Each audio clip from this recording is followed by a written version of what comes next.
a thing that looked exactly right. To bring the Word of God back to the house of God. But David was king, not prophet. There was a prophet in the land to do it by, and God dishonored the whole move. Because they never used the right key. The door didn't unlock. And now we must remember that and keep that in mind. There is everything of God, one certain way it's to be done. That settles it. Now there God has a one certain church that He meets the people in, and He will receive you in that church and no other church. I've said this because I've been so many times misunderstood, and people have told me, I say, are you a Christian? I'm Baptist.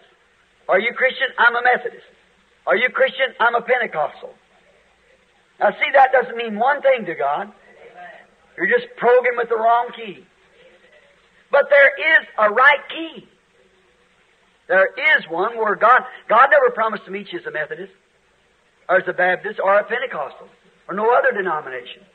He don't even consider the denomination. They're against Him. On that long message, I'll get that to Tabernacle pretty soon, and then Brother Jack will hear it, and then you can see what you want to do about it, because it'll be taped. Now, people act like that God is obligated just to meet them on the basis of their theology. Now, people act like that. They want to associate even with one another. The Trinity of the Pentecost won't associate with the oneness, neither will the oneness associate with the Trinity. The Methodists won't with the Baptists, because one is a legalist and the other is a Calvinist. So they have no fellowship at all.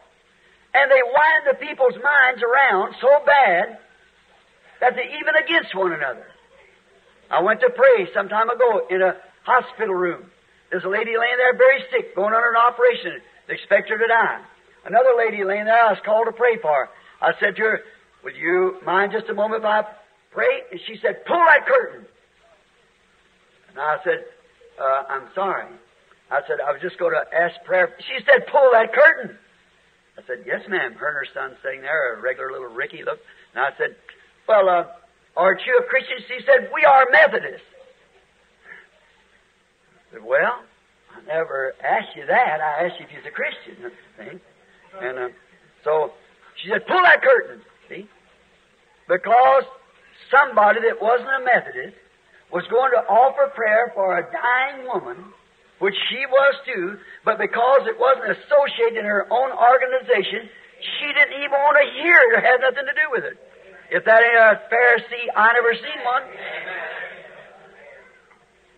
Wait till you hear the trail of the serpent. All right. Now, think now that their denomination is the only one that registers with God. God won't hear you unless you're a Methodist or a Baptist or a Trinity or a Oneness or something like that. That's wrong.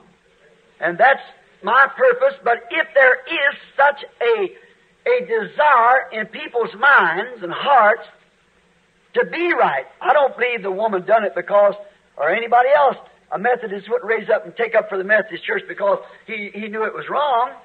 The man thinks it's right. I don't believe a Trinity would condemn a Oneness or a Oneness, a Trinity and Pentecost because he wants to be different. He thinks he's right. And you must respect his ideas. You know, the blanket stretches both ways. But remember, in all that, if there's something in a man's heart or a woman's heart that they believe that that is right, then there's got to be somewhere that is right. As I've often said, when the deep calleth to the deep, there's